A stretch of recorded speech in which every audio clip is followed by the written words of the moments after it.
The question is, does gestures help with business communication? In short, yes. But wait, I'm not here to teach you body language drills or how to flail your arms to make a point. No. Today we're talking about myths of gestures, how to tackle the real concerns, and discuss a bit about the reality and expectation of gestures in business communication. Now we gotta remember, gestures is not a performance. The point of gestures is to help land your message with clarity and to avoid skepticism. Now let's put some context into things, right? When you are doing a presentation to a large audience, gestures may be helpful. And pitches, if you're doing a pitch to stakeholders, yes, gestures can help make a point. But if you're in a small meeting, having a discussion with 3 or 4 people, there's no need to do that grand of a gesture, maybe just a smaller one, but it is effective and you can put it to good use. So what are some of the benefits if you can pull off the right gestures in the right context? Well, the first thing is it helps you amplify your point. That's 1. 2, indirectly, you're building a connection subconsciously without saying much. And you give good energy. So compared to someone who doesn't do much gestures, they could feel sometimes a little boring, right? But worst case scenario, if let's say you don't do gestures, things can go bad as well. Gestures done poorly, what you can do is the inconsistency can cause skepticism. You can easily lose trust of your audience. So for example, example A, I am openly transparent with you guys. Example 2, I am openly transparent with you guys.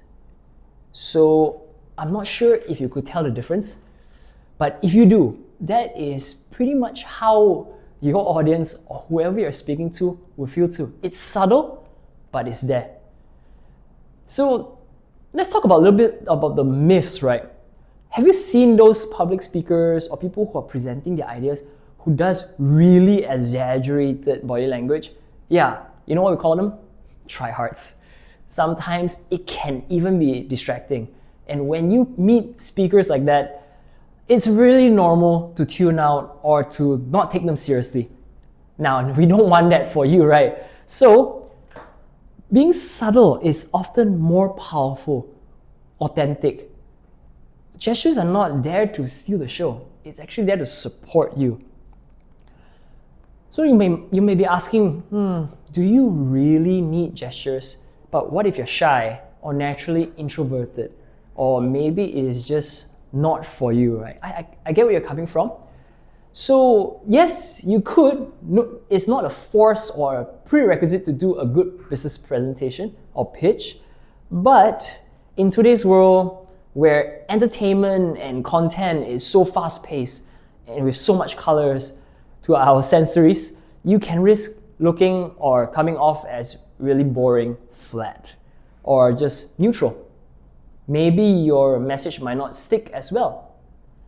So those are the risks that you may need to face if you choose to not go for gestures.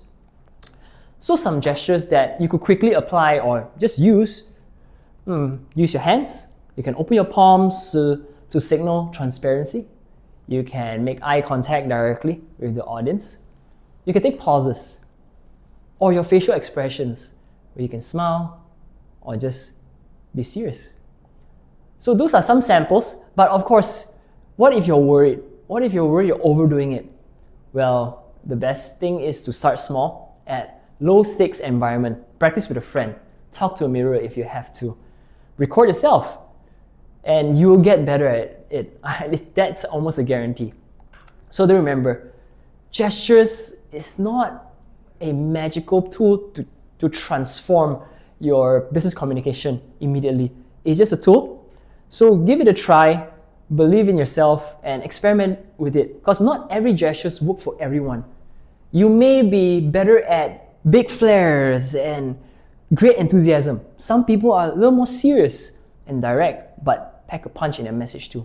So Try it out, figure what works for you, and stick to that, and level up your gestures game so that people will have your message heard more effectively, of course.